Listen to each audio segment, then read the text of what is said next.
Om, lead us from the unreal to the real, lead us from darkness unto light, lead us from death to immortality. Om, peace, peace, peace. Namaskar and good evening, everybody. Good evening. I thank you all for having me here, especially the organizers, those who took the initiative in inviting me here and putting this wonderful program together. I'm especially happy to be addressing your group because there are many here who have been pursuing Vedanta systematically for some time now, for years together. Some of you are actually, you have been trained by Swami Dayananda ji, you have attended his classes. So you have been in connection with a very thorough, genuine Advaita Parampara lineage. Now it's a special pleasure to speak to a prepared group like this, a right, so you enjoy this. You enjoy it more. It's like listening to classical music. If you don't know much about classical music, you still like it. But if you know something about classical music, you enjoy it more. So in the same way, Advaita Vedanta is something like that. And especially the text I have taken up, Ashtavakra, I took it up because of the nature of this group. I've never ever done such a long retreat on the Ashtavakra, which is, I've done half-day retreats. Recently I did a couple of half-day retreats on the Ashtavakra. But never ever a long retreat like this. There are certain reasons why. Though it is my favorite text, if you ask me what's the one book which you like the best, I would say it is the Ashtavakra Gita. I remember a couple of times when I went off by myself into the Himalayas, the one book I always took with myself was the Ashtavakra Gita. Now, what is special about this text? What is special about it? There are, if you look at the textual background of Advaita Vedanta, the foundations are, of course, the Upanishads. If you ask what is the definition of Vedanta, we had to memorize when we studied Vedanta Sara, when we were introduced to Vedanta. The first definition of Vedanta, Vedanta Nama Upanishad Pramanam. So the source of spiritual knowledge, called the Upanishads, is Vedanta. So literally the textual basis of Vedanta are the Upanishads. And based on the Upanishads, there are the Brahma Sutras and the Bhagavad Gita. Bhagavad Gita, Sri Krishna liberally draws on the Upanishads. And the Brahma Sutras, of course. And also there are many other texts called Prakarana Granthas, which means Prakarana Granthas are, well, sometimes translated as introductory texts. You might have heard of Drigdrishya Viveka, Vivek Chudamani, Vedanta Sara. We as brahmacharis, when we first started learning Vedanta, we were introduced to Vedanta through Vedanta Sara. Prakarana Grantha, introductory text. But some of them need not be introductory, some of them are pretty advanced. For example, you have Upadesha Sahasri, Shankaracharya's, you have something like Naishkarmya Siddhi, Sureshwaracharya's, Panchadashi, very famous, Vidyaranya's Panchadashi. So this is another category of texts. Now, one way of understanding this is that the Upanishads and the certain other introductory texts, they give us the basic teachings. You have to listen to them and to gather a basic understanding, to develop a basic understanding of Advaita Vedanta. This can roughly correspond to what we call Shravana. We all know that in Advaita Vedanta we proceed from Shravana to Manana to Nididhyasana, to listening to the teachings, to studying it systematically, consistently, then reasoning it out, to understand the meanings. When you have got questions, doubts, ask the questions, reason it out. The teacher can help you. The texts themselves raise many doubts and they solve the whole process of Purva Paksha. That means the so-called opponent. I remember once when we were novices, one of my brother monks was saying this. We're talking about the Purva Paksha, the opponent, the ancient school of Nyaya or Vaisheshika or the Sankhya or the various schools of Buddhism. But they are all ancient. I mean, But then this young monk, he said something very interesting. The Nayayika or the Buddhist or the Charvaka, they're all inside us. At sometimes our mindset is a Charvaka mindset. Sometimes we have doubts, which you will be surprised to see 1500 years ago, Nayayika has raised the same doubt. So, there are texts which are primarily based on reasoning. Upanishads, Brahma Sutra, Bhagavad Gita together are called the Prasthanatraya, we know. They are foundation, the triple foundation, textual foundation of Advaita Vedanta. But there is something called the Brihat Prasthanatraya, the greater Prasthanatraya, the Khandana Khandakadya, Sri Harshas, the Advaita Siddhi of Madhusudan Saraswati, and Chitsukhi, a Tattva Pradipika of Chitsukhacharya. Some of you are looking puzzled. Why haven't we heard about it? Good that you haven't heard about it. Those are somebody said they are very good ways of frying your brain. They are extraordinarily difficult texts, very subtle reasoning. They're entirely manana pradhana, based on reasoning, very deep, very sophisticated logic in the language of Navya Nyaya. Some of it. Manana pradhana, and that's called Brihat Prasthanatraya. There are a few texts which are for Nididhyasana. What is the purpose of Nididhyasana? We know, to assimilate the teaching. I have heard the teaching, so now I know. By hearing the teaching, I know what Advaita Vedanta wants to tell me. And so, advantage of Advaita Vedanta is, you can summarize the teaching straight away. In one sentence, you can say Tattvamasi, or Aham Brahmasmi, that's Advaita Vedanta. Or Brahma Satyam Jagat Mithya Jiva Brahmaiva Napara. Brahman alone is real. The world or universe is an appearance. And you are none other than Brahman. The Jiva is none other than Brahman. This is the summary. The whole of Advaita Vedanta is here only. Nothing more than this. Or the Mahavakyas, Tattvamasi, they say the same thing. Now, this thing, I know the teaching now. After that, whatever doubts we have, how am I Brahman? What is Brahman? How am I Brahman? And I've got many doubts about this. All of these are resolved in the phase of manana, where you question it, reason it out within oneself. Very important. Advaita is not meant for just belief, that, oh, you are great, Swami, you have said it, so I believe you. No. It's like going to a university professor. You have signed up for a course in physics or mathematics, and the professor writes an equation and he says, did you get it? And you say, sir, you are great, I believe you. He'll tear his hair. He says, no, you don't have to believe me, you have to understand this. So mananam is to understand. So at the stage of mananam, we have got understanding, clarity about the teaching. But what remains is, there is a process of assimilating the teaching. I know what Vedanta says. I have been attending classes, studying books for a long time, heard many talks, so I've got a general idea. I'm even convinced about it. I'm even convinced about what Vedanta is teaching. But then a question still remains. It still is not real to me. I still am suffering. When the world gives me a kick or a blow, then all Aham Brahmasmi goes out of the window. Somebody says a rude word to me, immediately I reply with 2 more rude words to that person. Later I feel, we all feel bad if we behave badly because we think of ourselves as good people, so we feel bad. And we feel worse, having studied Vedanta, that I am supposed to be serene and calm, I am Brahman. Why did I become so rude and nasty to that person? So double misery because of Vedanta misery. Samsara misery added to that Vedanta misery. So there is a process of assimilating the teaching, of making it real, let's say. That's why Vivekananda used the word realization, to make it real in your life. Just as we feel this is real, it's not theory, this is real. I am Brahman should be as real as this or more real than this.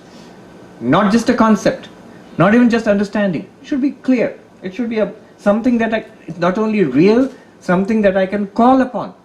When I'm troubled, illness is there, failure and frustration is there in life, unhappiness is there in life, sorrow is there in life, other people behave badly, and the great problem of death faces me and my beloved people.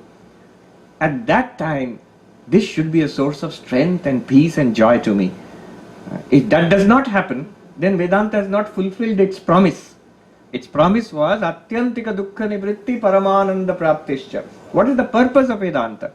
I should be able to overcome all my sorrows and attain ultimate bliss. If I'm not getting that, you can say, Swami, I'll take you to consumer court. You promised, I attended so many classes, I'm not getting that bliss. Why not? So that third stage, nididhyasana, is there to assimilate this. After which you can say, I not only know the teachings by Shravana, not only now I'm convinced of the teachings by Manana, but now it's real for me. It's real. It's an ever-present reality for me. Blessed. Why I'm saying this? We all know this. There are a few texts which are nididhyasana texts. And this book, Ashtavakra Samhita or Ashtavakra Gita, is one of those rare nididhyasana texts. I would say this is one, Avadhuta Gita is another one, same category, same level. Maybe to some extent Tripura Rahasya is one, some portions of Yoga Vashishta like this. What is the speciality of this Ashtavakra Gita? The speciality is, often you hear, this is like the ultimate texts, the ultimate text of Advaita Vedanta. The highest truth, what Advaita Vedanta wants to say, undiluted. I say like strong black coffee, undiluted. It might be little indigestible to many people. It can really,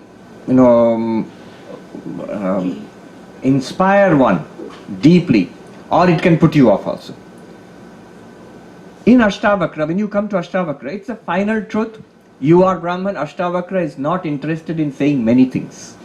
Ashtavakra just wants to say one thing only. I'm not giving a background about who Ashtavakra was and the story of Janaka Ashtavakra. We all know this. Ashtavakra is just interested in reminding us of one thing. You are Brahman. What is Brahman? Advaita Vedanta. Then Ashtavakra will say, go back to class, kindergarten, back. But you are Brahman. Aham Brahmasmi. I am Brahman. Again and again somebody said a grand monotony. And a grand, awesome monotony from beginning to end. Only one message. This is like anywhere in this book, if you open randomly and pick up verses, it is saying the same thing. Then what is the need to say it so many times? The need is to help us to meditate. If you study this book with understanding, it's equal to nididhyasana. It's equal to nididhyasana. Sitting in meditation, absorbed in the awareness that I am Brahman, and you read this text, it's the same thing. So Ashtavakra has only one message. I think that English translation by Byrom, it's a very beautiful, this one, Heart of Awareness. He gives a very beautiful introduction. He says, when all the teachings of all the religions of the world, they are finished, they are done. When all the philosophers have said what they wanted to say, and they fall silent, Ashtavakra begins. Everything is said. After that, Ashtavakra begins. He says that the words are so luminous. Very beautiful English, the introduction there. He says the words are so luminous, they seem to appear on the page and disappear again, back from the ethereal realm where they came from. Ashtavakra has no arguments. In many of the other texts, you will find very subtle logical arguments to prove the point. Argument, counter-argument, Purva Paksha Siddhanta going on. Something like Brahma Sutra, for example, full of that. That's the whole point of it. Ashtavakra has no argument. It's beyond argument. Just the conclusion. Ashtavakra has, the language of Ashtavakra is very simple. Though it's Sanskrit, actually very simple language. You would expect, the highest teaching of Advaita Vedanta must be very complex. No. Simplest language. Simple language, no argumentation, the highest truth, again and again and again, from the beginning to the end. So that's Ashtavakra. We will do it. Today, tomorrow and day after. The way we will do it is, this first class is is foundational. One reason I wanted to stand up so that you can see me. I would like to look at you and talk to you. This first class will be a lecture. I want to transmit something and I want you to listen carefully at 3 levels, corresponding to Shravana, Manana and Nididhyasana. Ask yourself, do I know what he said? Do I, just basically, I don't want you to say, to even memorize the text. Just, what did the Swami say? What did Ashtavakra say? Step 1. That is the basic minimum. After the class, kya bola? Pata nahi, koi badi badi baat. What did he say? Oh, some great Vedantic talk. I'm actually quoting Swami Ranganathanandaji of revered memory. He was the 13th president of the Ramakrishna order. He was a great teacher. Many decades ago, 1970s, he was the head of Ramakrishna mission in Delhi. So he used to tell this story after giving a talk.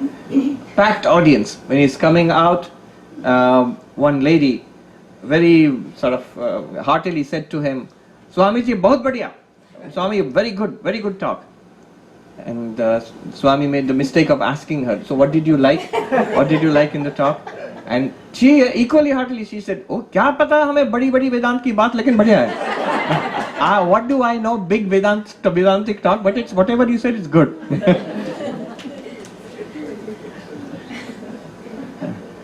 I remember once, I was giving a talk in English in Belur Math. One of my friends, a monk, very nice Nepali boy, but his English is very poor. So after the talk, he said, nice talk, and it would have been better if I could understand any of it. So at the end of the talk, one must be able to say, at least to yourself, these are the key points. I'll remind you, at the very end, I will give you the takeaway. What did we get from today's talk? That is absolutely foundational. Step 1. Step 2, do I get it? There is one thing in knowing what the teacher said. The second step is, I understand it. Okay, I get it. I know, I understand it also. I know what you said, Swami. I understand what you said. That's second stage. Little more difficult than that. Third stage is it true for me? True not in the sense of belief. True in the sense, it's true for us that you are sitting there, I'm standing here and talking to you. This is truth. It's not theory. This is not a question of speculation. It's a fact. Is it true now? So you should be able to ask yourself, what it said, is it true? For me, right now, is it real? If you can say it's real, then you have already got aparoksha anubhuti. That's the goal. That's what we are aiming at. And it's the claim of Ashtavakra and the claim of Advaita Vedanta that it's real right now. The point is to see it. So we will go into it. Foundational, today. 3 steps. Ask yourself, what did he say?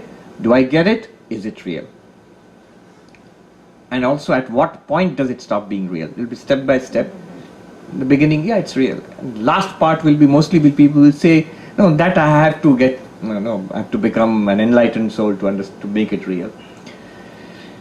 And tomorrow onwards, the style will change. Once this foundation is done, we will take up 1 or 2 verses and contemplate. Mostly I will sit tomorrow. And I want all of us to be engaged in this, to try to see. What Ashtavakra is doing is best called a pointer. He is giving continuous pointers. It's just like saying, look, here is a light. Here is a light shining. When I say, here is a light shining, you say, yes, Swami, that's right. It's a fact. That's what Ashtavakra is doing. Here it is, Brahman, Atman, here, that is what you are, pure consciousness. As clear as that. Until we are ready to say, yes, that's right. So it's a pointer. Are the pointers working? If not, where are we getting stuck? I would like you to ask questions and interact with me. I don't know how much time we'll have today, but tomorrow onwards, definitely we'll have time. I will tell you more about the approach tomorrow. Today it's more like a Vedanta talk. Before I start, note of caution. Why Ashtavakra is a little dangerous also. Not a little, pretty dangerous. The problem with Ashtavakra, because it's the highest truth and the undiluted truth and nothing but the truth and the ultimate truth, it can be a little harmful sometimes. Ashtavakra says, oh, I am Brahman, so what is the need for me to meditate, pray, pack up the picture of my Krishna and my Kali and all, and finished. I am Brahman. What do I need God for? Big trouble. You're asking for serious trouble. Moment reading Ashtavakra, one reaction is immature Vedantin, half-baked Vedantin. The reaction is giving up prayer and meditation and karma yoga. Dangerous reaction. I met this gentleman high up in the Himalayas in Gangotri. He used to stay in a hut next to me. He was like a Vanaprasthi, retired person. I was studying Ashtavakra, he was studying Ashtavakra. And he told me, oh, this is wonderful. My guru, he was from Dehradun, and he told me the name of his guru, who I know is a wonderful sadhu. And he said to me, that gentleman, "Arey, asli baat to idhar hai. This the real thing is here. My guru never told me about this." And he is talking about fasting and Ekadashi Vrata and worshipping the Tulsi plant and all. What all are all these rituals? This is the real thing. And so he has come away, abandoning his guru, has come and sitting in the mountains. So I asked him, "Has your guru read this book?" He said, "Yes, I got it from him, in fact." "So your guru has read it. He knows all this, right?" I said, "Yeah." "Do you think his understanding is less than yours?" "No." So after reading it all, and then he's still continuing with his Tulsi plant worship and his fasting and everything. Yeah, that is true. Think about it. So, do not abandon spiritual practices. Do not look down upon, because it's a very high position, at the highest. There's nothing beyond this. I mean, I can tell you it might sound controversial, from this position, from this height, let alone religion, even science is superstition.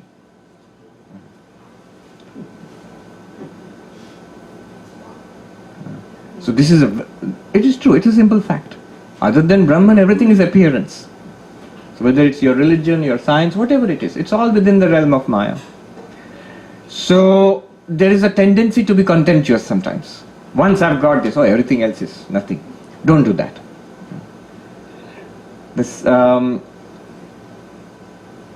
The third problem is, one is giving up your own spiritual practices, one is being contemptuous of others. The third one is arguing and trying to convince others. Don't. It just disturbs people and it harms oneself also.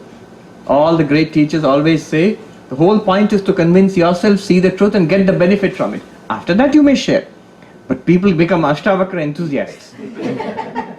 So don't do that. With this warning, buyer beware. So let's start. Those who have the book, I would like you to open it in chapter 15. Chapter 15, verse number 4. Chapter 15. In my book, if you have got this version, it's page number 94.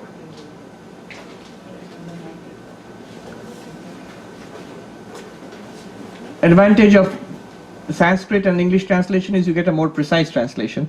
The advantage of some book like Byram, for example, Heart of Awareness, it's a very lucid, very inspiring translation. It's a wonderful, free-flowing translation in English, but may not be always very precise. Chapter 15, verse number 4. Alright, so we start. Just a little note. You might be thinking, why chapter 15 and why from verse 4? So there's a story about it, but in the interest of saving time, I will not tell you the story. If anybody remembers to ask me, at the end you can ask me. I'll tell you why I have selected this portion. So we are going to study from now on till the end of the retreat, chapter 15, verse 4 onwards. But verse 4 and 5, they are the foundation, which we will do today. We'll do verse 4 and 5 today. I'll use the Sanskrit, but don't worry if anybody has a problem with Sanskrit. I'll translate everything. So, verse 4. Please repeat after me. Natvam deho na te deho, natvam deho na te deho, bhokta karta na va bhavan, Bhokta karta na va bhavan Chidruposi sada sakshi Chidruposi sada sakshi Nirapeksha sukham chara Nirapeksha sukham chara. So you are not the body, neither is the body yours. You are neither the agent of action nor the experience of the results of action. You are consciousness itself, ever the witness. Freely, in freedom, go about happily. Very profound verse, and this is typical of Ashtavakra. He compresses the entirety of Advaita Vedanta into almost each one of his verses. It's something tremendous. Simple language, very profound. These verses, most of them you can expand into the entirety of Advaita Vedanta. These are so incredible and direct. So a lot is packed in here. We will spend some time today unpacking this verse. Follow me, and in this way, listen, comprehend, and see whether it's true. Did I hear what he said? Do I understand it? And is it real for me? 3 steps. Even listening, I like this teaching I heard from a teacher who in fact is a Tibetan, trained in the Tibetan tradition. It seems Tibetan Buddhist tradition. It seems when they started studying, their monastic teacher said, you have to listen. How not to listen? Don't listen like an upside down pot, a leaky pot, and a dirty pot. So upside down pot. So we understand, in upside down pot, whatever you pour, the water flows up from the side, nothing collects inside. So after the class, what did he say? Oh, I dozed off. Right? No, it's upside down pot. Don't listen like an upside down pot. Leaky pot, we understand. You pour something, it seems to go in, but after some time nothing is left. So it shouldn't be like that. And the third one is dirty pot. Dirty pot is, in the pot, if there is some dirt in it, no matter what you put, drinking water or milk or something, after that you cannot use it because it gets polluted. So dirty pot would be like, I have a skeptical attitude. I have come here convinced that whatever this text is saying and this guy is saying it's all wrong, I'm going to prove them wrong. Now I have made up my mind. See, this is a balance. In Advaita Vedanta, we must ask questions. There is no other way to understand Advaita Vedanta except asking questions. But the attitude in asking questions is, I am sure there is something here, but I don't get it yet. That's why I'm asking you. I'm trying to get it. That much faith is necessary. If we go into a classroom and the teacher is teaching mathematics or physics or something, you don't say that the teacher is a liar and the textbooks are fake news and then I'll never learn anything. It's nonsense. I'll never learn anything. The attitude is, the professor knows what he or she is talking about, and what I need to learn is there in this book. Now I must try to struggle and ask questions and try to understand. So that is the way one asks questions, but not to just cut down for the sake of cutting down. And then that is the dirty pot. So don't listen like an upside down pot, leaky pot, dirty pot. Shravana, listening. The beginning of Vedanta is the question, who am I or what am I? I often used to say, who am I?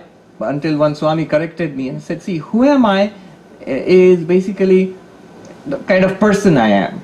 I am maybe, especially in this country, I'm trying to discover, I dropped out of college and I'm trying to discover who I am. Which means this boy or girl is trying to find out whether I'm an artist or a scientist or what kind of person I am.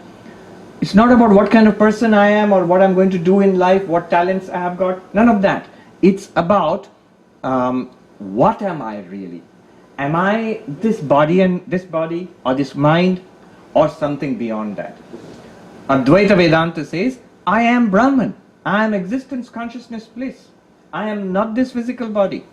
I am not the prana. I am not the mind. I am not the intellect. I am not even the darkness, the ananda beyond the intellect, the anandamaya kosha. No, I am the witness of the 5 koshas. I am the witness of the stula, sukshma, karana, sharira, the physical body and the subtle body and the causal body. I am the witness of waking, dreaming, deep sleep. So that consciousness, that witness consciousness is my real nature. That has to be discovered. That is the beginning of Advaita Vedanta. Another way of understanding this is, the teaching of Advaita Vedanta is given in the Mahavakyas, Tattvamasi for example. The traditional way of approaching Advaita Vedanta is called Tat Pada Shodhana, Tvam Pada Shodhana. That means Tattvamasi, that thou art. You know, Chandogya Upanishad, Shwetaketu's father is telling him, and that at the beginning of the universe there was this existence alone. Sadeva Somya Damagrasi. That my dear boy, at the beginning of the universe there was this pure existence, Brahman, the absolute. And then he goes on explaining, and Shwetaketu, you can imagine he's like modern kid, he was, the Upanishad describes he was arrogant. So he might be, yeah, so what? That's cool, but what is it to me? Then his father tells him, Tattvamasi Shwetaketu, you are that which I'm talking about. Now you can't say that, oh, so what? I am that. And then Shwetaketu wants to understand. And his father gives him so many examples, so many techniques of understanding it. 9 times in Chandogya Upanishad, Tattvamasi Shwetaketu, Tattvamasi. That thou art. What is the meaning of that and what is the meaning of thou? Thou means you or I. And that means Brahman. Now there's a process. I'm not going to explain that. It's called Mahavakyartha Vichara. The process of analyzing the Mahavakya. But the first step of that process is finding out, what am I? Am I what I've always taken myself to be? The problem with this inquiry, the first obstacle is, I know what I am. We seem to think that we know what we are. We never bother about that. It seems to be most obvious to us. I am this person. I was a little baby and a little child and a teenager. Now I'm this person. This is who I am, this body. So are you this body? I like this saying by Mark Twain, He says that, I often have used it earlier. He said, yeah, some of you are nodding. Mark Twain said that it's not what we do not know that gets us into trouble. It's what we think that it just ain't so. That's what gets us into trouble. I first heard it where An Inconvenient Truth on Global Warming, there was a documentary. So in that, who was the person who presented it? Al Gore. Al Gore, he quotes Mark Twain, that people, we deny climate change, so we say that it just ain't so, and that's what's getting us into trouble. We keep denying what is, we know that it is not so. That's what gets us into trouble. I know I'm the body, I know that I'm not Brahman. That is what is getting us into trouble. That is the whole seed of samsara is there. So this first thing in Advaita Vedanta is to inquire into, what am I? And our first answer is, I know what I am. If you ask, point it out, this one, here, this is who I am. The body is the first answer we give. Naturally. Not just theoretically. We behave as if we are the body. We talk as if we are the body. We think as if we are the body. We enjoy and suffer as if we are the body. And this is what he strikes at straight away. Natvam deho. You are not the body. Here, I'll stop here and drill deep. Follow me. There are multiple pointers in Advaita Vedanta to show that we are not the body. What are these pointers? How do they work? The pointers, I'm calling them pointers, but the word used in Vedanta is prakriya, a methodology. How do you use these methodologies? I'll give you 5. There are many.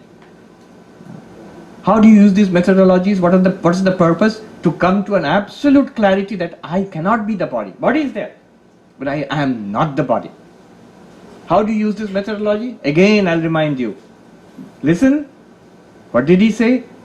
Understand. I get it. And third, is it real? The moment you say it's real, you will see clearly that you are not the body. If you say it's not working, go back to the earlier stage. Did I understand it? Not, I can't understand. Go back to the earlier stage. Did I hear it at all? What was said? Alright. So what are these blessed prakriyas? I'm doing a good job of selling it, so everybody's alert. Don't worry, you've heard these many times. I am not the body. Why? Drishyatvat. Aham drashta. Body is drishya. I am not the body. Why? I am nitya. I am nirvikara. Body is savikara. I am not the body. Why? I am chit. Body is jada. I am not the body. Why? Deha bahuviravrita. Deha is composed as composite. I am one. I am not the body because the body is external to me. I am internal to it. Antara bahya. So not so fast. Don't worry. I am going to take up each one by one, and we'll actually see it. The first one is my favorite, so I'll spend some time with it. The first technique of understanding that I am not the body, not just understanding, actually seeing it as a fact. Just as you will be able to say, I am not this jar of water, I should be able to say with that much conviction and clarity, I am not this body. Chit Drigdrishya. This comes from the Drigdrishya Viveka, the first verse itself. You see, I am the seer of the experiencer and this book is the scene. What I see, the seer and the seen are not the same entity, usually in our experience. So I am seeing this book and the book is seen and let's say in a very naive first step, the eyes are the seer and the book and the eyes are clearly different. I want your assent. Are they clearly different? Yes. So the seer and the seen are different entities, two separate entities. What is the seer to begin with? The eyes. And the book is the seen. Drik, drishya. Okay. Now, let's go a little inwards. The eyes themselves become the seen. Seen in the sense experienced. I know what I mean by that is, I know when my eyes are open. I know that this guy is boring me so much I can't keep my eyes open. I know it. I know that I can't see well, I need glasses. I know it. So who or what is the one which knows the eyes, experiences the eyes? The mind. Let's just give a general answer to it. The mind. Again, nothing theoretical. We all have a mind? No? There's some zombies here. We all have a mind. We think, we remember, we feel, we love, we hate, we want. We are sometimes fulfilled, sometimes frustrated. That's the mind I'm talking about. Internally, we have a continuous dialogue running. That's the mind. So the mind is the one which experiences the eyes. The eyes are the seen and the mind is the seer. Again, the two are separate or not? Two are separate. Clearly, you feel it. One might even say, I'm not very sure what the mind is, but whatever it is, it's certainly not the eyes. It's something different from the eyes. Not just the eyes. Then in that case the aksha, that means all the five sense organs, eyes, ears, the skin and the taste and the nose, the sense of smell, the five sense organs, they are different from the mind which perceives them. Perceives means experiences them. All the information gathered by the five senses, sight and sound and smell and taste and touch, the information is taken and dumped in the mind. So these are seen objects and the mind is the seer and the mind is different from the sense organs. In some sense it's different. Mind is the seer, the senses are the seen. What happened to the world outside the book? That's the seen. And the senses also now are the seen and the mind is the seer now. Let's take a step back. Is the mind experienced? Is the mind seen? In one sense, yes. Because when I am happy, I know I am happy. Nobody ever says, I'm very happy, but I can't feel it. No, of course. You feel it. Otherwise, you can't even say that you're very happy. I'm trying to remember, it's on the tip of my tongue. So you know the operation of the mind. The memory is failing. Memory is unable to recall. That operation of the memory, the success of the memory, the failure of the memory is known to me. Now, if I say that the memory, the thoughts, the likes and dislikes, the intellect, understanding and not understanding, all of it, if I'm calling it the mind, in Sanskrit it will be called antakarana, mana buddhi chitta ahankara. And if I'm calling it the mind, then it is an object to me, the knower of the mind. What is this knower of the mind? I don't know, but I clearly feel it. There's a name for it, introspection. When I look inside, I can feel my mental states. If I know my mental states, then my mental states are drishya, seen, and I am the seer. And drishya and drik and drishya, seer and seen, must be different, separate. So I, the seer of my mental states, am different from my mental states. Already we are in very deep, and this is something wonderful. I've often drawn attention to this in my talks, that at this level itself, if you understand that you are the knower of your mind, then a distance comes between you and the mind. And it's very useful. The mind then cannot torture us anymore. That very nice story, Uttarakhand, they say that one person went to a sadhu in the Himalayas and said, Mahatma ji, main bahut dukhi hu. I'm very unhappy, oh Swami. And the Swami, now you know, Drik Drishya Viveka, he applied and he said, do you know your sorrow? Do you know your misery? And this man said, yes. Apne dukh ko tum jante ho? He said, yes, I know, I can feel it. That's why I'm saying I'm dukhi. I am sorrowful, I'm miserable because I feel my sorrow. I can't say I'm terribly unhappy, but I don't feel it. And that will be ridiculous. I feel unhappy, that's why I've come to you.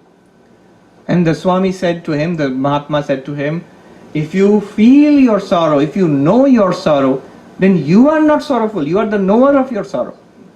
What you know, you get to different from it. Drashta and Drishya must be different. If I know the book, am I the book? Of course not.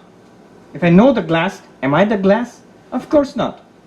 In the same logic, I know the state of my mind called sorrow.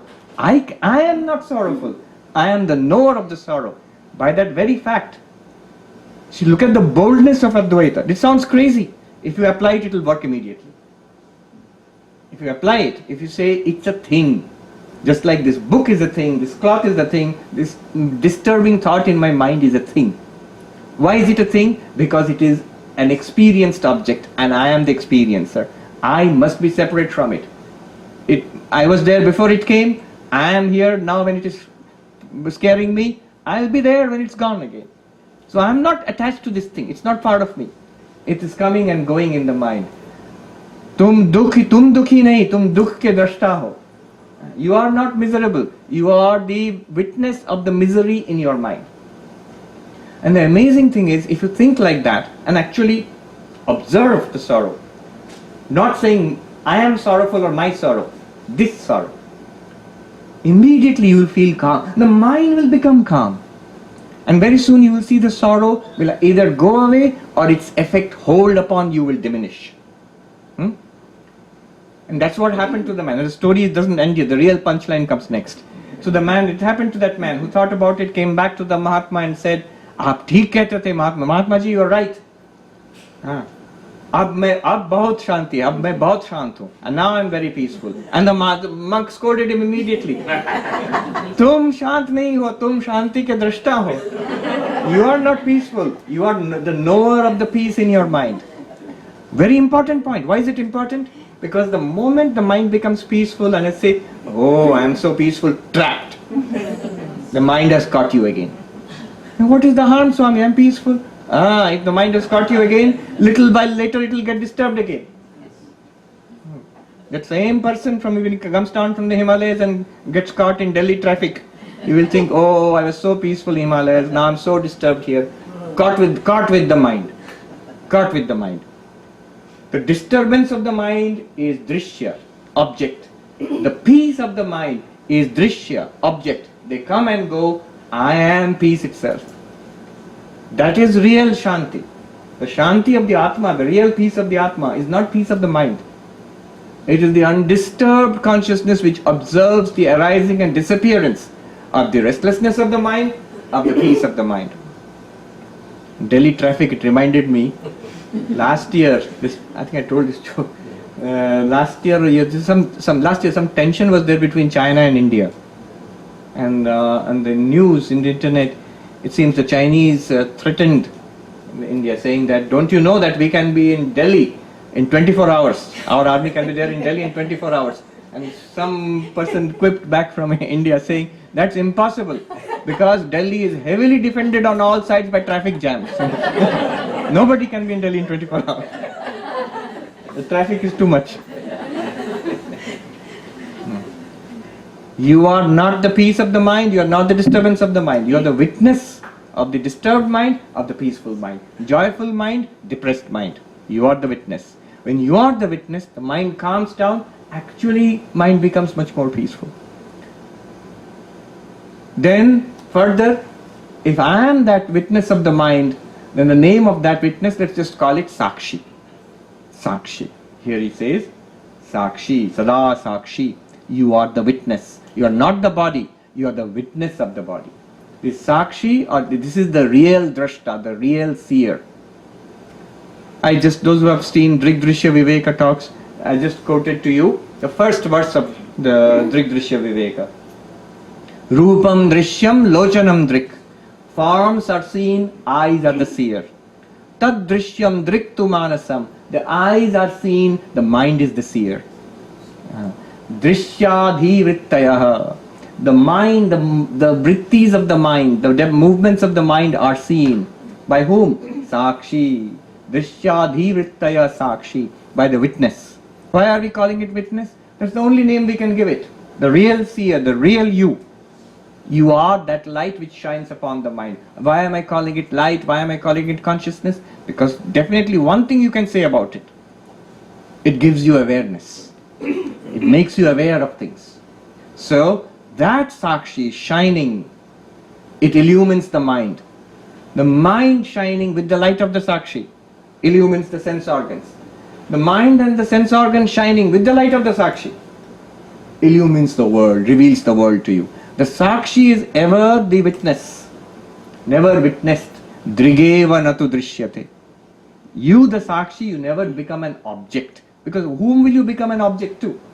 You are ever the subject. So that Sakshi, you are not the body. Not just the body, not even the sensory system, not even the mind. So, Drashta. First pointer. Very quickly I told you Drigdrishya. This is actually a whole talk about it. The first pointer is, I am Drashta of the body is Drishya, therefore I am not the body. Drishyatvat. Natvam deha, Drishyatvat. Body is Drishya. Because the body is Drishya, you cannot be the body. For the same reason that you are not this book. You clearly see the book, you are not the book. You clearly experience the body, you are not the body. A little skeptical look is there. So. Can you just repeat that? I didn't get The stages? 4 stages. Stage 1. The first one is Drigdrishya. This is the pointer to show you that you are not the body. It operates in 4 stages. Stage 1. Start from an external world. External world is seen by you. Here. Your eyes are the seer. Stage 1. Eyes and the external world are different. Clearly. This external world, let's say the book. You are seeing the book.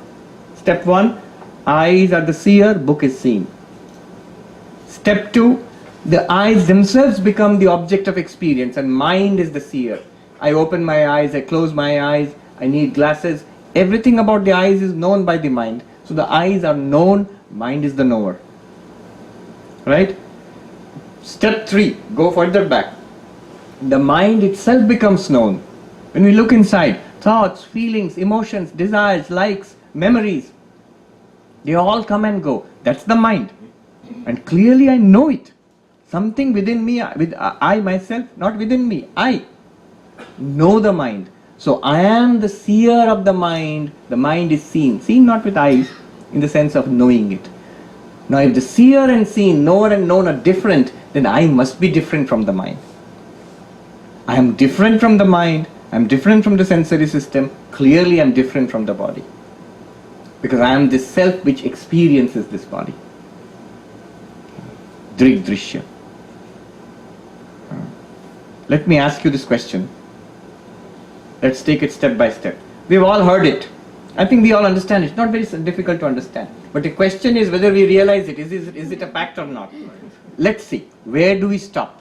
Many people will say, "Nahi, bolne se ho gaya kya?" Just by saying that you are the...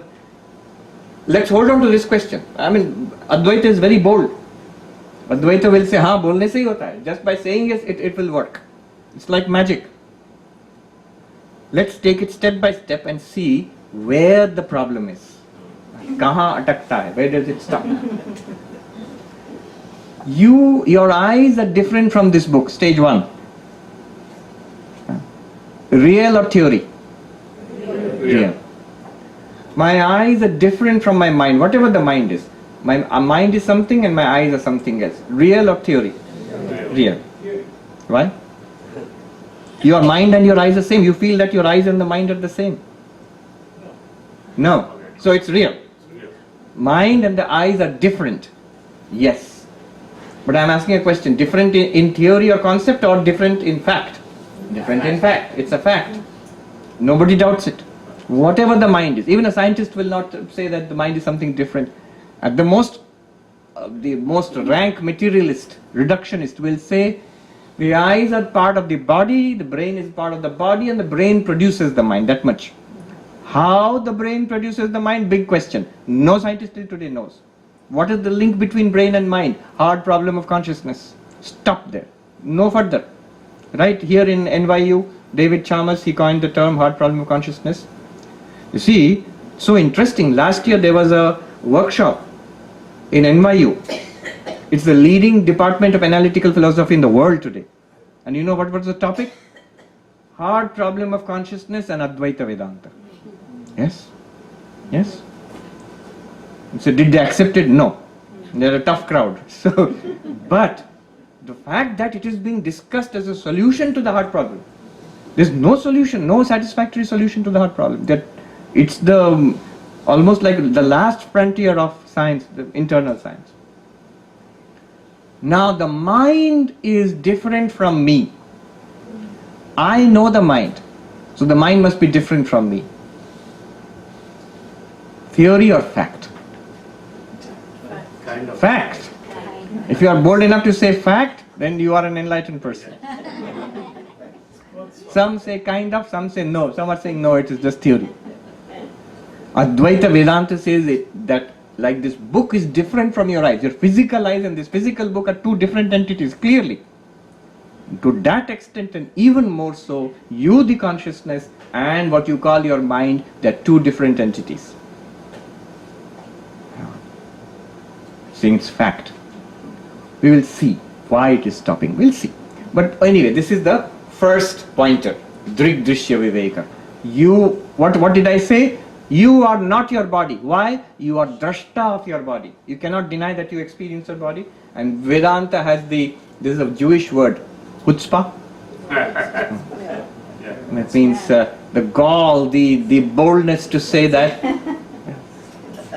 What's the boldness? Boldness is this: when we say, I'm miserable, the Vedanta asks, why do you think you're miserable? Because I feel it. I feel miserable. Vedanta has the chutzpah, the boldness, the gall to the cheek to say, because you feel it, you cannot be miserable.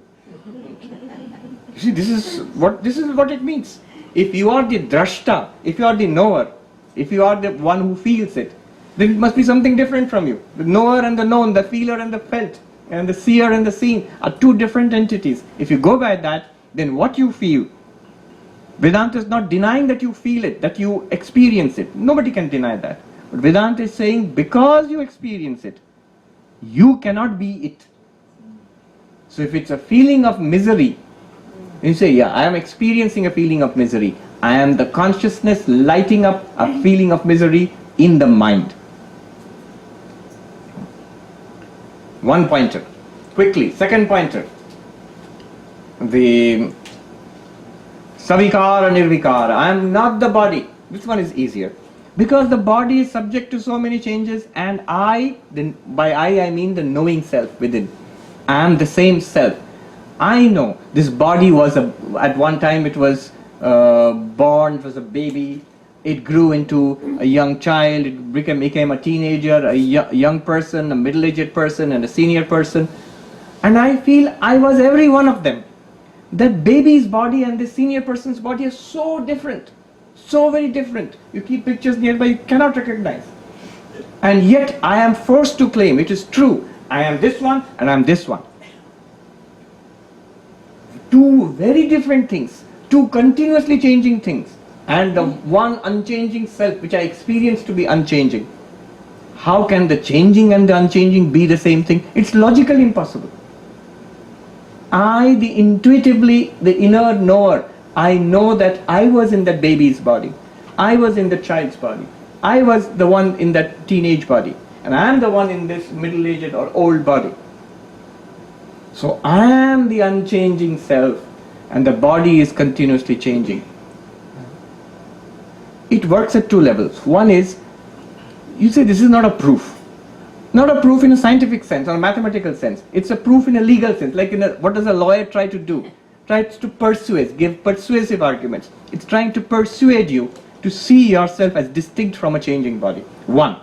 But deeper than that argument is, it's trying to point out an intuitive feeling that I am the same being in a rapidly changing body. That intuitive feeling which we all have is trying to draw attention to that. One lady in Santa Barbara, she told me that she must be in her 70s now. She said, recently I was passing by a shop front in Santa Barbara and I looked at the window and I saw this old lady in the window and I thought, who is this old lady? Her own reflection. She says, for me it was like 40 years ago and what I am today, I can easily recall it. I know how I felt 40 years ago. It's just like it's gone by, but the body has changed so much. That is an intuitive feeling.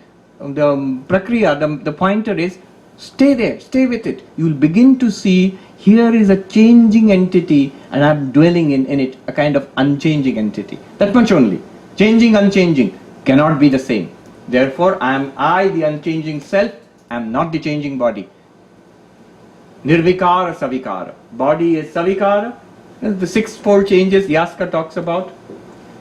Jayate, asti, vardhate, viparinamate, apakshiyate, nashyati. Born, and having been born comes into existence, and then grows, and then reaches maturity, and then begins to age and degenerate, and then dies. Sixfold changes in the body, and I own up to all of them, which means I cannot be the body. The same person. One more, third pointer.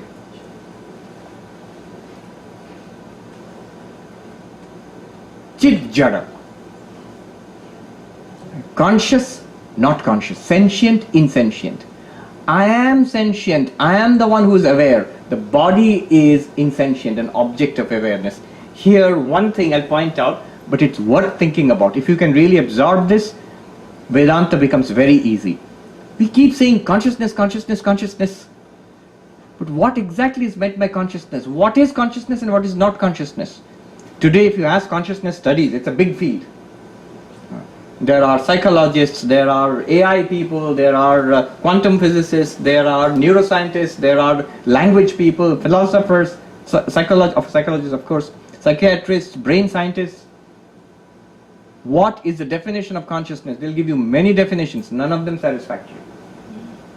Advaita Vedanta is going to give you a definition just now. You'll see it's very direct, elegant, and entirely satisfactory, and something that you can see for yourself. It will work right now.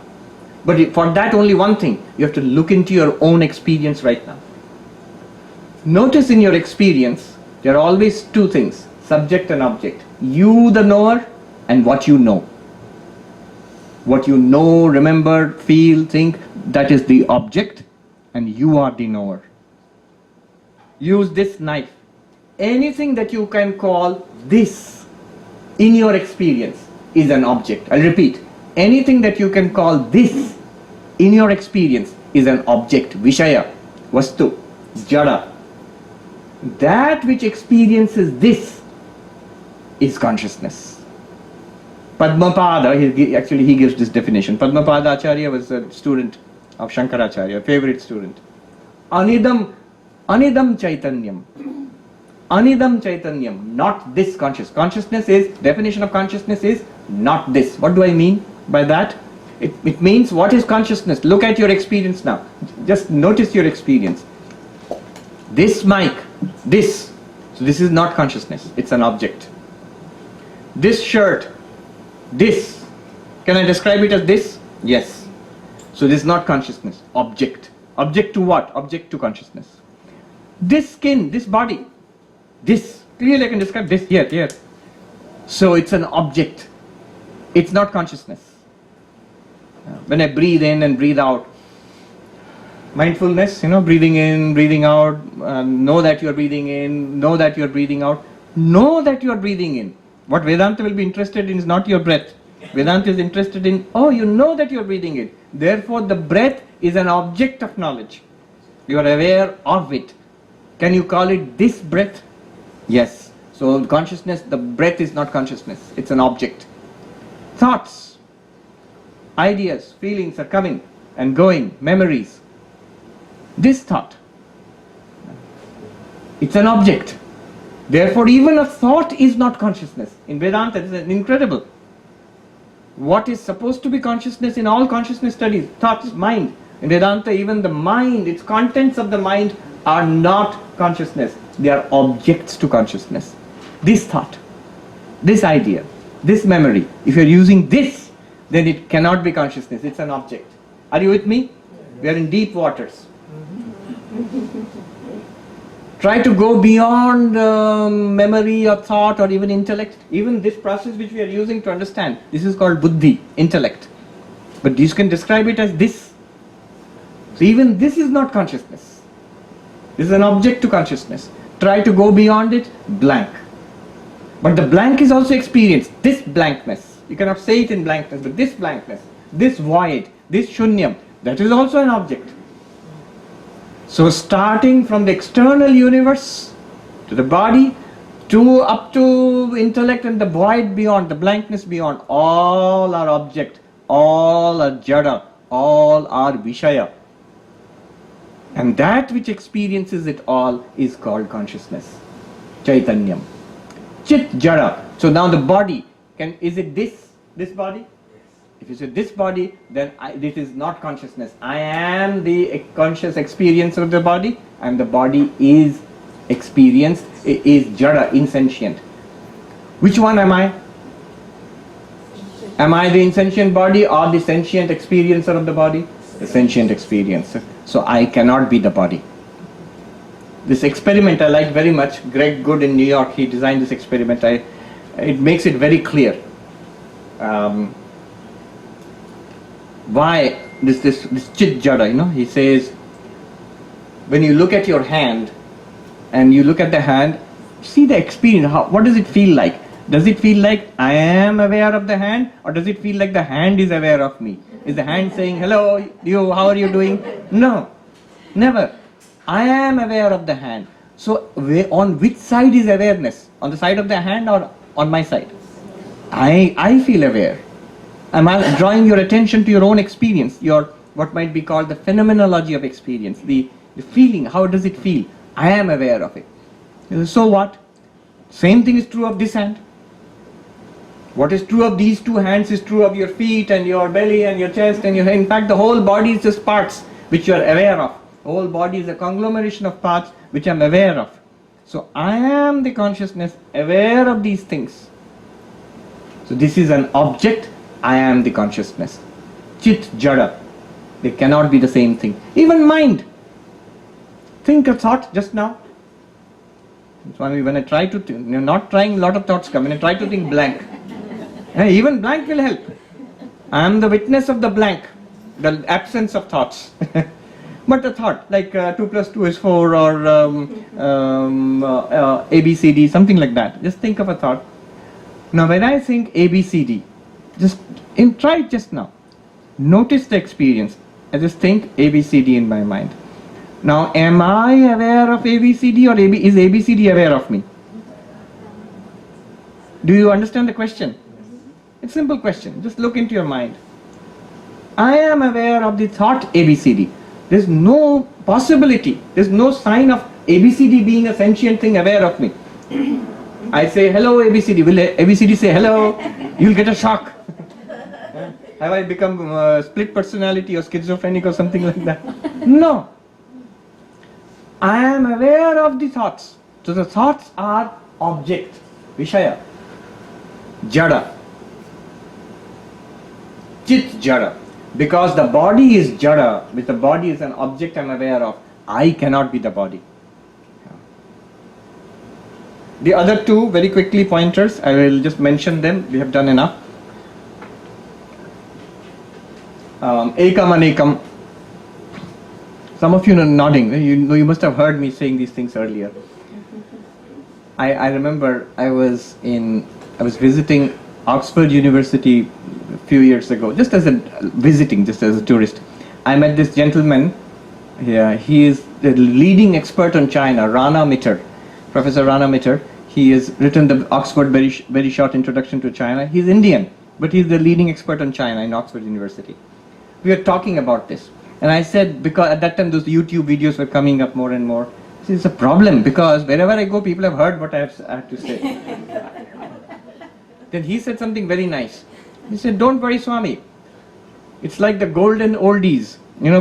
So when musicians go to perform, everybody wants them to perform the songs they are famous for. If each time they perform something different, audience will be disappointed. So you tell them what you are supposed to tell them, they will be happy." Anyway, ekam anekam. So the body is made of many parts. The body is a composite of many things put together. But I myself, when you think about yourself, whatever you are, you never think of yourself as a composite. You say, "No, I am a composite. There are so many parts in that's the body. No, I am a composite. There are so many thoughts in my mind. That's the mind." But the you yourself, if there is any distinct you, always we think of ourselves as one unit. I am one. I never say I am a committee. Even people, multiple personality disorder, they are one person at a time. They consciously identify with one personality, not with all personalities at a time. I am never a committee, I am one. This body is clearly not one. It's a system of many parts. Body parts and organs and tissues and cells and subcellular structures, multiplicity, tremendously complex entity. So it is anekam, ekam. How can the one and the many be the same thing? So that's one more pointer. And one more pointer, that Antara by here. I just mention it, you can see if it works or not. We always have the feeling that I am somewhere. If I say locate yourself, you'll always feel I'm somewhere in there. If you look at the body, you'll feel intuitively I'm somewhere in here. But if you look at the thought, in there the thoughts, you will feel I am somewhere inert to the thoughts. Even the thoughts are outer to me. So I am inside and the body is outside. A very elegant argument. If the thing which is inside and outside, you clearly feel that the two cannot be the same thing. My vest and my shirt are inside and outside. If they're inside and outside, they're two clearly distinct entities. Vest and shirt, two clearly distinct entities. Otherwise, the relationship of inside and outside will not stand. It might sound silly, but it's psychologically very effective. We always feel that we are inside here. 5 pointers. Think about them. You will get time to ask the question later on. Why am I not the body? He says, Natvam deha. Not the body. 5 pointers. Why? Well, number 1, Drishyatvad, because it's an object. I am Drashta. Savikara, it's continuously subject to change. I am Nirvikara. I feel that. Then next, it is Jada. It's an object of consciousness. I am Chit. I am sentient. It's insentient. Then Ekam Anekam. It's composite, and I always feel myself to be a single. And the next one is Antara Bahya. It feels external. I always feel internal to it. If that's anywhere near the truth, it cannot be the same thing. So based upon our intuitive experience, that experiencing self cannot be the body. See next. Yeah, I know that. It's not my body, but it's my body. I'm not the body, but it's my body. Next is Ashtavakra. He anticipates that. He says, Nate deha. It's not your body either. Now we protest. This is too much. What do you mean it's not my body? Whose can it be? I will not explain in detail, but one sadhu in Uttarakhand in Hindi, he pointed out so nicely. I'll tell you and then I'll translate. He said, Aapka sharir kaise ho gaya bhala? How can it be your body? Why not? Tumne banaya isko. Did you make it? How can a thing? How is a thing yours? How is it your possession? Maybe you made it. Did you make it? Even your parents didn't make it, because the process by which the body came up is an extraordinarily complex, natural biological process, building up from genes upwards. We have hardly any control over it. So parents didn't make it also. It's nature which made it. In any case, you didn't make it. Then do you own the materials out of which it is made? Another kind of possession. I own the materials. So do you own the Akasha, Vayu, Agni, or the 150 odd periodic elements, periodic table elements? Do you own them? No. Another way of owning something, your body. He says, Kisne diya tumko? Who gifted it to you? Nobody. We have no such thing. Kagaz dikhao. Show me the papers. A cop pulls up. Show me the papers. License, registration. No, not of the car. You are this body. I don't have the papers to it. You're in trouble. Where are the papers to your body? How do you know that the body belongs to you? In Uttarakhand, I was there once, in Gangotri. They were doing a land survey for the first time. Government officers with laptops and all. And the sadhus don't understand anything about traditional monks there. One of them came to me and said, Mahatma ji, ab to badi mushkil hai. It is very difficult, Mahatma ji. Those government officers have come to my cave and asking, Kagaz dikhao, how the cave belongs to you. Cave belongs to me. It was there. I sat down to meditate there. Now how do I prove that it belongs to me? So who show your papers? Who gave you this body? Well, how do you prove your ownership of the body? You don't own the materials out of it is made. You did not make it. Does it obey you? No. Well, I am in charge of it. There's very little of it which we are in charge of actually. And it's not really. Well, I can operate it. See, I can raise my hand, I can talk. One little stroke, many of your doctors, one little stroke somewhere and unable to lift the arm. With all desire to lift the arm, impossible. How is it obeying me? Only because it wants to see, it seems to obey me. If it doesn't want to obey me, there's nothing that I can do. Body does not obey us. And it's very good it doesn't obey us. If nature said, here I'm giving you the keys, now you take over. Endocrine system, digestive system, respiratory system, cardiac system, everything, the hormonal, all the biochemicals in the body, neurons, you take over, run it. Within 2 minutes, 911 call. What happened? He tried to take charge of his body or her body. No, we are incompetent to run this machine even for 30 seconds. We'll die, literally. Nate deha, it's not yours. Call it Prakriti, call it Ishvara, something else is running it. This nature or Ishvara, whatever you call it. Almost done. Next. Nate deha. If you are not the body and if the body is not yours, therefore you cannot be the doer. Doing is done with the body and the mind. Working, thinking, speaking, none of it is under our control.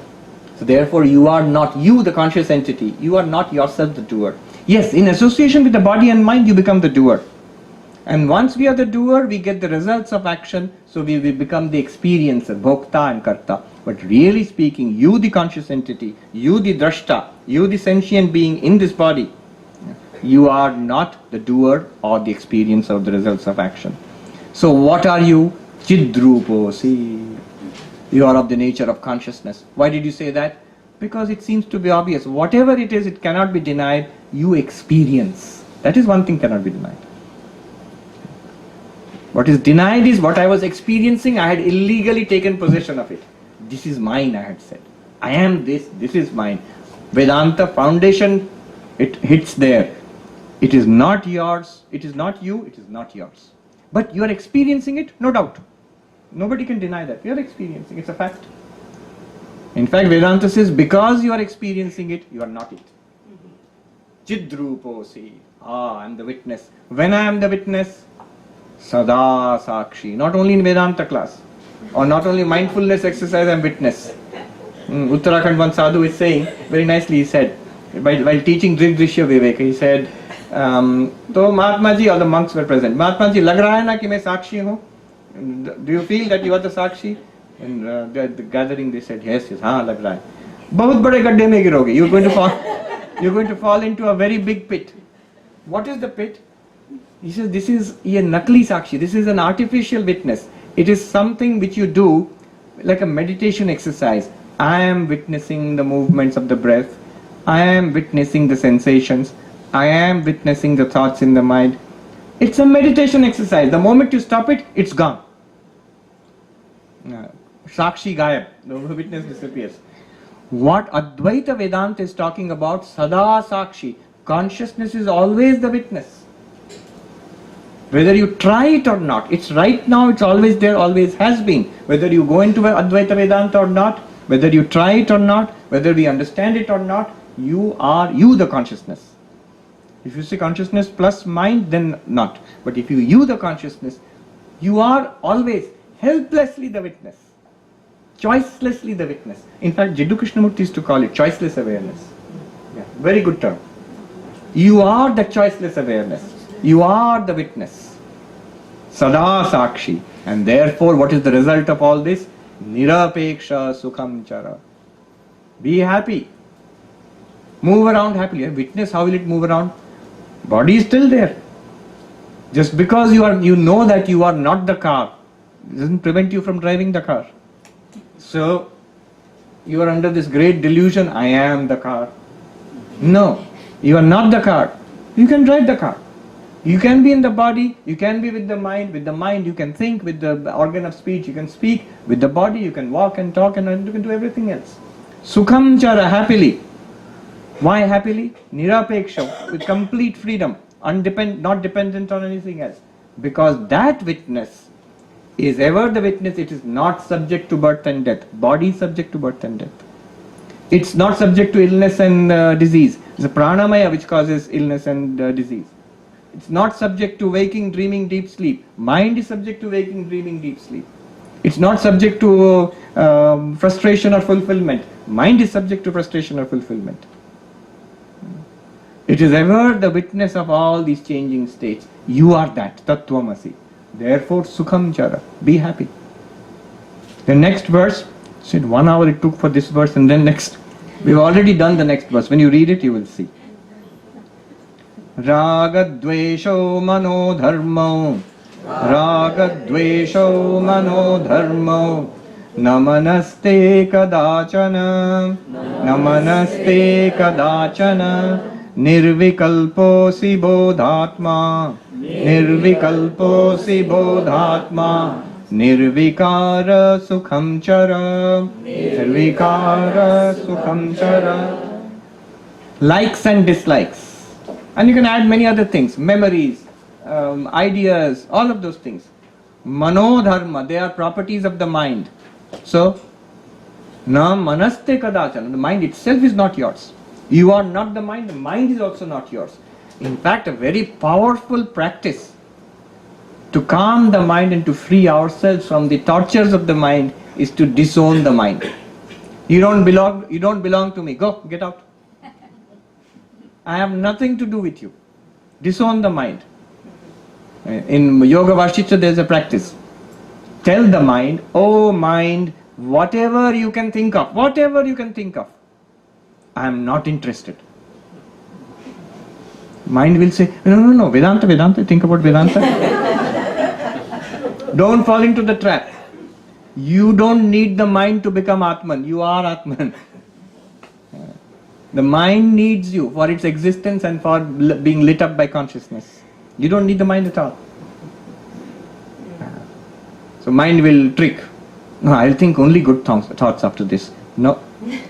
Oh mind, whatever you can think of, I am not interested. And what I am interested in, you cannot think of it. It's beyond your range. Avang manasagochara, beyond thought and beyond speech. What will happen? This is a technique for meditation. If you do that, immediately Shanti, mind will become quiet even for a short while. Because you are disowning all interest in the mind. Na manaste kadachana. By the same logic, if we apply the same logic to the mind, mind is drishya, I am drashta. Mind is savikara, continuously changing. I am nirvikara. The mind is jada, insentient. I am chit, sentient, awareness. The mind is anekam, many. I am ekam, the one knower of the mind. The mind is exterior to me, bahya, I am antar, interior to the mind. Therefore I am not the mind. Nor is the mind mine. And nirvikalposi. Mind changes. Consciousness does not change. It has no vikalpa. Atma means self. What kind of Atma are you? Bodhatma, pure consciousness. Nirvikara sukham chara. Result of this, happily move around. Move about. Move out means, what does it mean move about? Walk, talk, eat, drink, sleep, meditate, study, have fun, whatever you're doing. Suffer. All of that. Happily. Suffer happily. Without any least problem you can. Yes. Sri Ramakrishna suffering from throat cancer.